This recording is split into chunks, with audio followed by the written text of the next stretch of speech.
Hi, good good day. My name is Olamide Makinde, and my session will be focused on demystifying technical writing. I'm a writer and an editor, and here's why I chose this topic. Before I ventured into technical writing, I was already involved in other forms of writing. I did copywriting, content writing, academic writing, and a few others. But however, for some reasons, I was a bit skeptical about technical writing. Honestly, I think it began with the name technical writing. It sounded so sophisticated, and I felt like I wasn't good enough for it. Months down the line, I got encouragement from a few friends to partake in a technical writing challenge, after which I got motivated to go fully into technical writing. I now work as a documentation expert, and some things have helped me in my journey so far. I've outlined them in this session to share with you, and I hope you enjoy the ride. First, what is technical writing? The Society of Technical Communication broadly defines technical writing as any form of communication that shows one or more of the following qualities: communicating about technical or specialized topics such as computer applications, medical procedures, or environmental regulations, communicating by using technology such as web pages, help files, or social media sites, and providing instructions on how to do something regardless of how technical the task is. Okay, so have you ever unboxed a home or kitchen appliance and found a manual containing details or instructions on how to assemble, how to use, or how to rectify errors? Yeah, that's an example of a technical write-up. Also, if you have installed the software in the past, you may have read a help file which guides you on the installation process. That's another example of technical writing. Technical writing encompasses all documentation of complex technical processes. Anytime technical information is conveyed in writing at work, it is by definition technical writing. Next, we'll talk about the importance of technical writing. Now, I know the general importance, what you would expect me to say is that you help people by being a technical writer. But aside from the fact that you're a solution provider as a technical writer, you also have the great benefit of becoming a lifelong learner. Because before writing about something, you must have had an understanding of that topic. To communicate the content, you must be well versed in that field. Therefore, with each technical document, you become an expert on that subject. Also, technical writing is a source of income.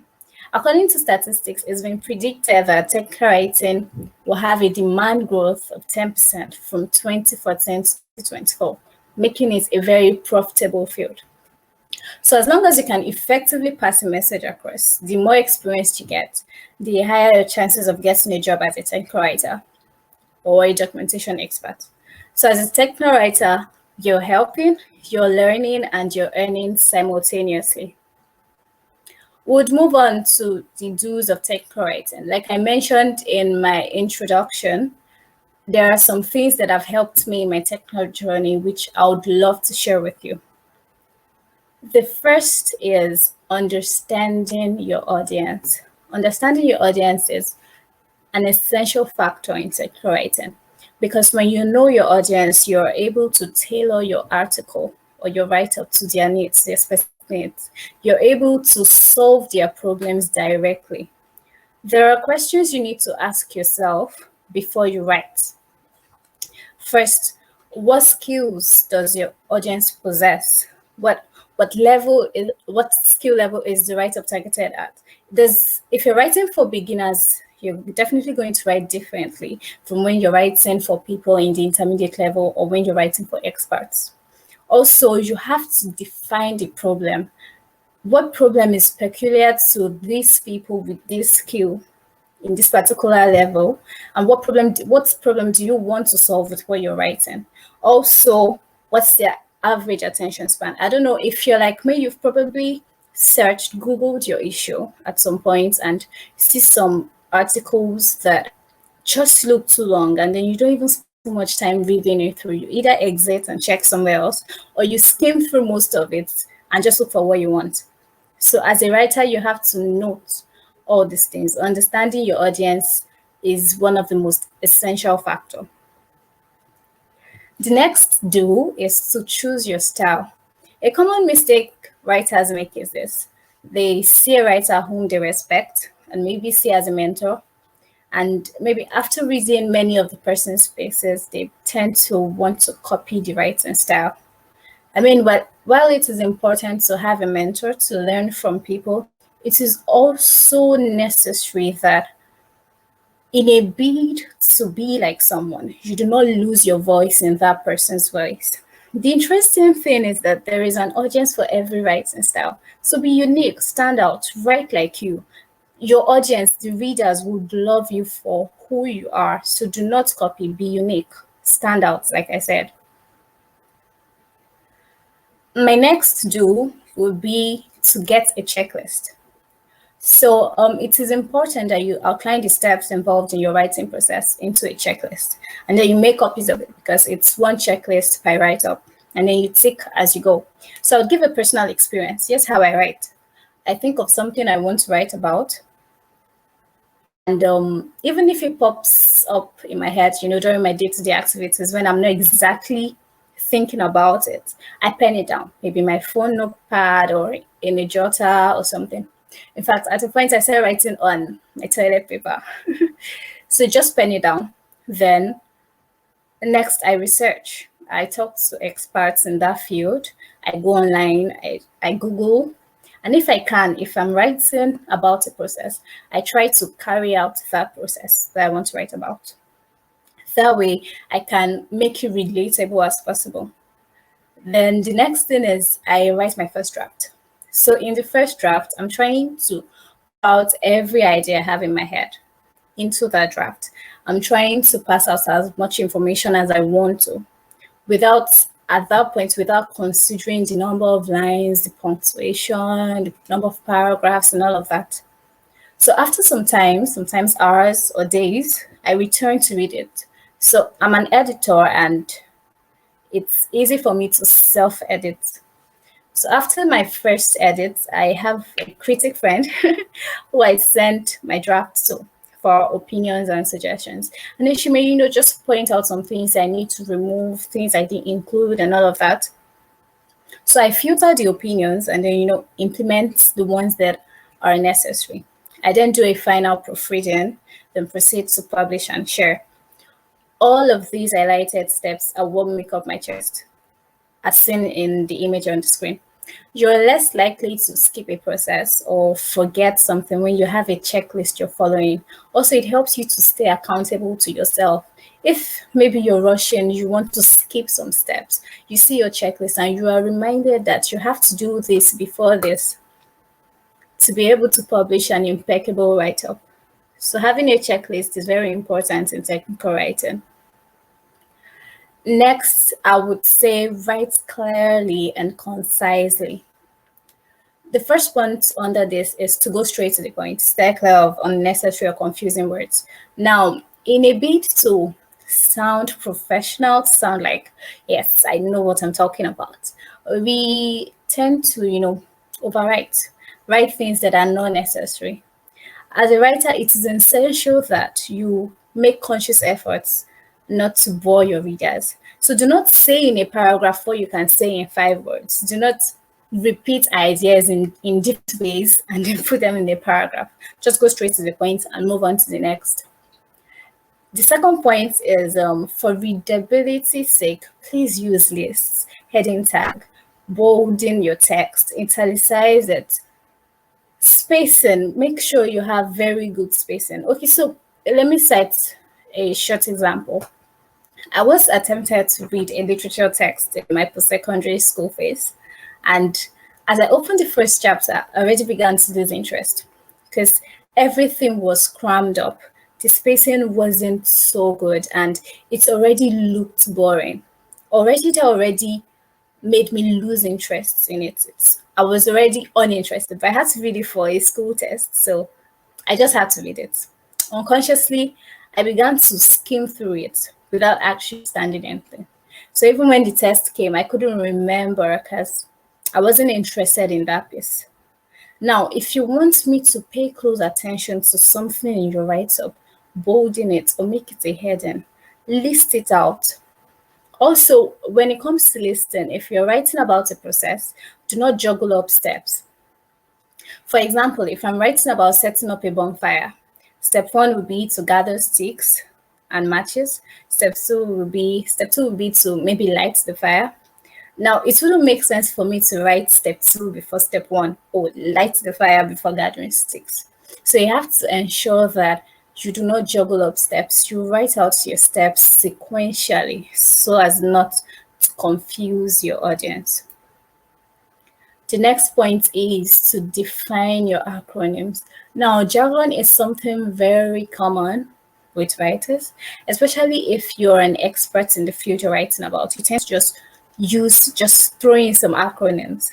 Now, for example, if I'm writing an article on Introduction to CSS, which is Cascading Style Sheet, what I should do ideally is to first tell the audience the full meaning of CSS, what CSS means. So I say, oh, Introduction to Cascading Style Sheet, and then maybe put CSS in brackets. So subsequently, I can then refer to it as CSS. It wouldn't make sense for me to read your article, see an acronym, and then have to go to Google it before coming back. So you need to be specific. You need to be explicit. Define your acronyms on first use.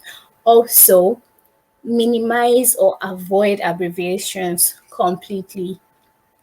It is a technical write-up, so avoid abbreviations.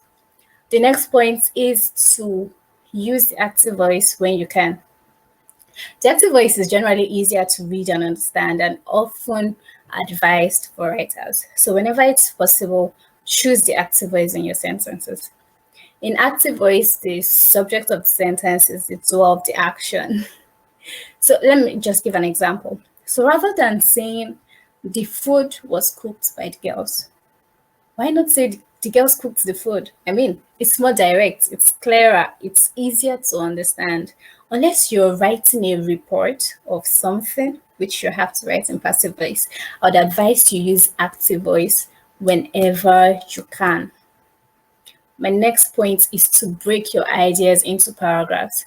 So personally, when I'm reading something in a particular paragraph, I mostly just focus on the first half. So like after the first half, I'm reading in anticipation of the next paragraph. I'm not exactly paying so much attention. So when you cram all of your ideas into one paragraph, your audience might actually lose track of it and not get what you're trying to pass across. I hope I made my point clear.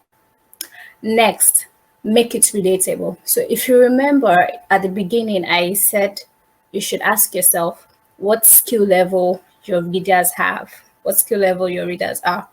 If you're writing for beginners, let's assume you actually carried out the process you're writing about, you should highlight likely problems that they will face or things they would overlook so they know that, okay, they are not alone or they are not dumb.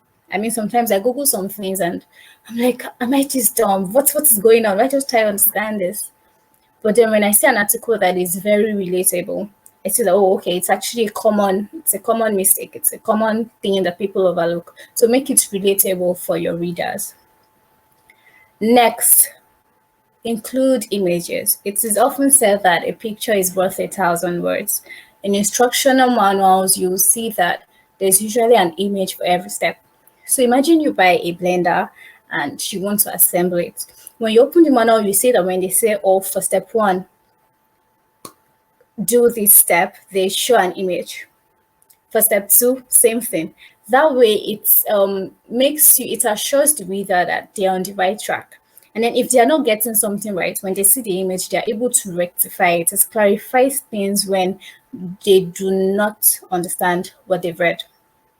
A picture always reinforces the concept. Always include images to buttress your points. And next point is, if you're writing for developers, please use developer-tailored blogging platforms. An example of this will be a Hashnode or a DevTool.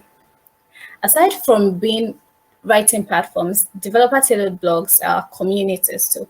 So as a developer, if I want to read about a problem or how to solve a problem, my first choice would be to go to a developer tailored blog before going to any regular blog. So as a writer, you have a higher chance of reaching the audience you're targeting when you use such platforms. In my last slide, I included some links to some of these platforms, which you would see when we're done. Next thing is to be SEO conscious. So the goal is to reach people and help as many people as you can. So you have to understand search engine optimization. You have to know how to increase your rank.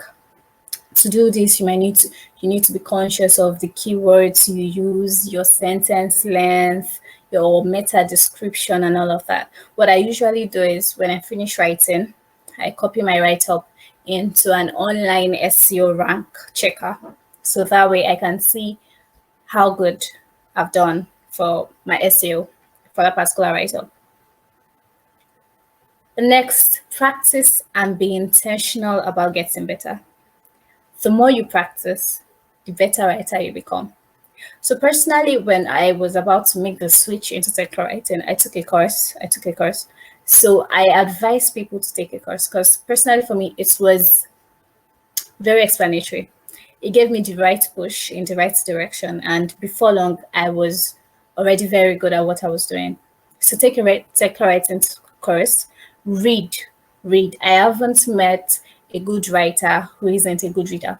So you have to read widely. The more you read, the more you're exposed to different kinds of writing styles, the more you know what you want to do.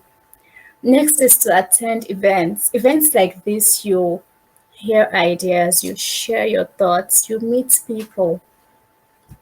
Next is to talk to people. If you remember when I was talking about my checklist, I said that I talk to experts in different fields. So you can do that. That way you gain more knowledge. You're becoming more grounded in technical writing. You're able to write from a place of understanding and not just hearsay. Partake in writing challenges. I partook in a Hashnote bootcamp one time about a few months ago, and it was very challenging for me. I think that was the aim. It pushed me out of my comfort zone. That's what challenges do. They push you to do better.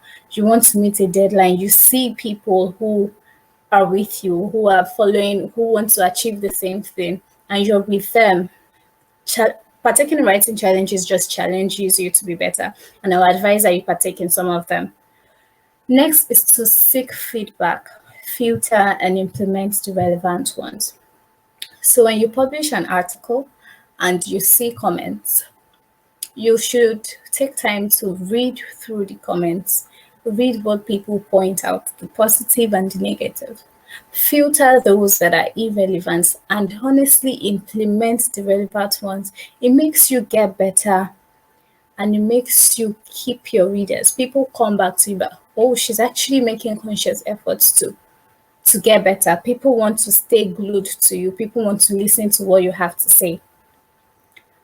Next point is to get an editor. Although I talked about the importance of self-editing, but the place of an editor cannot be overruled. I advise that you get an editor, especially when you start writing more frequently. So I have shared most of the things I do. Now I want to talk about things I strongly advise against, the don'ts of technical writing. The first one and most important one to me is do not plagiarize. I find it very unjust, unfair, and unethical to steal someone's idea and replicate it as yours without proper referencing. Aside from the fact that it is illegal, it is just not morally right, I advise that you should use a plagiarism checker when you finish writing. That's what I do. I run it through a plagiarism checker. In fact, I used to. I went through this one and then the next, pre-post SEO and duplicate checker. That way it helps you to avoid unnecessary issues. Yeah. The second one is do not assume. Ensure that before you write about something, you have a solid understanding of that topic. If it's a documented process, maybe an instruction manual or a how to XYZ article, it's important that you try it out or at least witness the process. If you have access to people in that field, consult them. If you're stating facts or citing statistics, make sure that they are from a reliable source and you have confirmed them. Don't just make up quotes or think of something from the top of your head and include it in your article. The internet houses truckloads of relevant information. So people are banking on you. Make good of the internet. You can't afford to lead people astray. Misinformation has been proven over time to destroy trust. I would say that at a point I read a search, I think it was a recipe blog, and there was a wrong information somewhere, and I never went back to that blog. In fact, when I search for something on Google and it suggests that blog, I intentionally skip. Why? Misinformation destroys trust. So as a reader, if I find out that some of what you've published is wrong, I'll be reluctant to come back or listen to you next time. So the next point is, do not be in haste. Although, as earlier stated, I said you should practice. Practice makes perfection. Keeping that in mind, you should also endeavor to not be in haste. In a bid to maybe beat a deadline that you've set for yourself, do not rush. Take time to go over your work. Take time to gather information. Take time to edit your work. Do not publish unedited pieces for any reason. Take time to switch roles. Put yourself in the shoes of your readers and read your drafts. If you were that reader, if you were without any knowledge of that topic, does reading it help you in any way? If possible, you can even get a friend, get someone to read through it, critique it constructively. The aim is to help people. The aim is to help people. So because you're in a haste, do not make the mistake of publishing wrong information or unedited pieces. Because a simple punctuation error, a simple adjective error can lead people astray. Proven, tested, and trusted. My last point is, do not put pressure on yourself. Another point in my tech writing career, I began to compare myself with someone very close to me who started tech writing as at around the same time that I started. And I found out that it works in two ways for different people. For some people, it completely demoralizes them. Like for me, that's what I did. And they stopped writing. So that's what I did. I just stopped writing. I lost motivation. I felt like I wasn't getting anywhere, even though I was trying. I was trying to do my best, but I felt like my best wasn't enough. So what's the point? I just said stop. For some other people, putting unhealthy pressure on yourself, you tend to not give your best. You just want to publish. Okay, this person has over 1,000 articles. I need to get there by the end of the year. And then you just keep publishing. Even if you're publishing wrong information or you are not exactly achieving your aim, you just keep publishing. So it is very necessary not to compare yourself. No two persons have the same journey. Do not compare yourself with any writer. Do not compare yourself with anybody. Be you. Write like you. It's a process. Own it. Really, just all of these steps that I've highlighted are what have helped me in my journey, and I hope that they do the same in yours. So like I mentioned, I have included links to different resources, to courses, some of the courses I took, the grammar checker I use, which is Grammarly, SEO checker, SEO rank checker, developer tailored blogs, plagiarism checker, writing challenges, how to monetize, and tips for you. And I hope that this helps as much as it helped me. So thank you very much for listening. Thank you very much for attending this session. If you have any questions, you can reach out to me on Twitter and Instagram at cherylramni_. You can check me out on LinkedIn at Olamide Makinde, or just shoot me an email. I would love to help. I would love to listen to you and work with you. Thank you very much.